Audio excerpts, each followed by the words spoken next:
So we're almost done with our sample. The one thing that we have left are the sealers. We're going to start with our Milestone Cementic Urethane.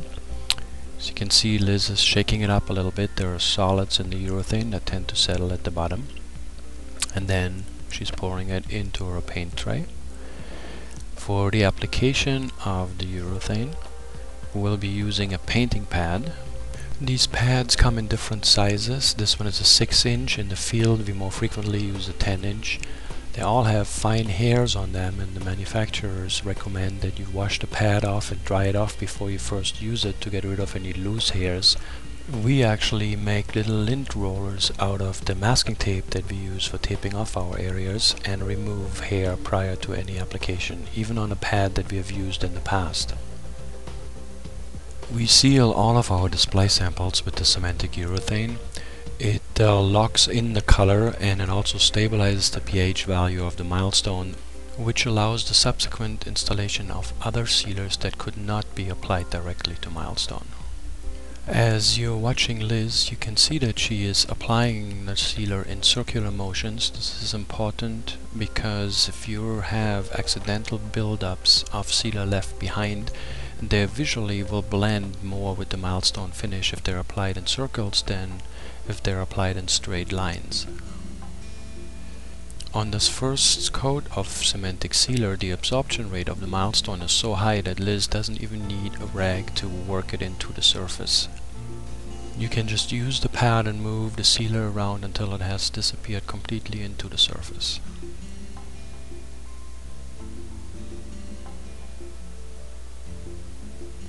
A couple of notes while we're looking at our sealed sample. For the display samples, we only seal them with one coat of urethane and one coat of wax.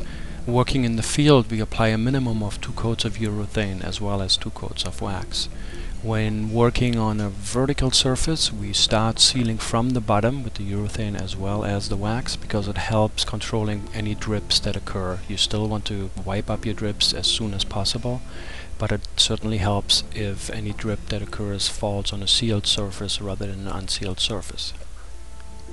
We have given our urethane some time to dry. You can see that the color has lightened up a bit again.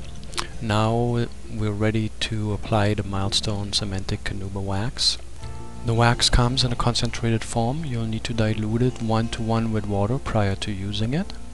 One of the things to watch out for when working with the Canuba wax is foaming. You do not want the wax to foam, because that foam can dry hard and white. Therefore, you do not want to shake your wax prior to using it. You want to shake the urethane, but not the wax. For the same reason, Liz is applying the wax very gently, slowly, small areas, small motions, but always circular. If you were to agitate the wax on the surface, you would also risk a foam buildup. In addition to her pad, Liz will be using 2 clean rags for the application of the wax. The first one is used to rag in all the excess wax that is on top of the surface, kind of remove it from the surface. This rag will have a very quick buildup of wax on it, so you want to make sure that you change your sides frequently and eventually change rags as you've used all of the sides, because too much of a buildup moved around on the surface can also lead to foaming again. Liz has switched to her second clean rag. You want to make a point of not confusing your 2 rags. This one is used to buff the surface once all the excess has been removed. You won't have a whole lot of buildup on this rag and don't have to worry about the foaming as much. You may have noticed that Liz was applying wax to only about 2 square feet at a time. And that's really how we do it on large surfaces in the field as well. You don't want the wax to get too dry before you come to remove the excess, because if you have ridges of wax dried up, it's very hard to remove those. So here's the repetition of the process again. First rag, wiping off the excess, flipping to a cleaner side when there's enough buildup on it,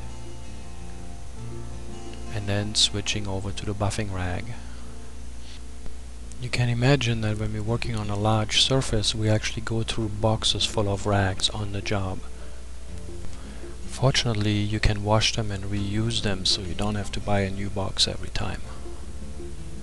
In the field, we actually have several people working at the same time, one applying the wax, one ragging it in, and the third one coming and doing the buffing.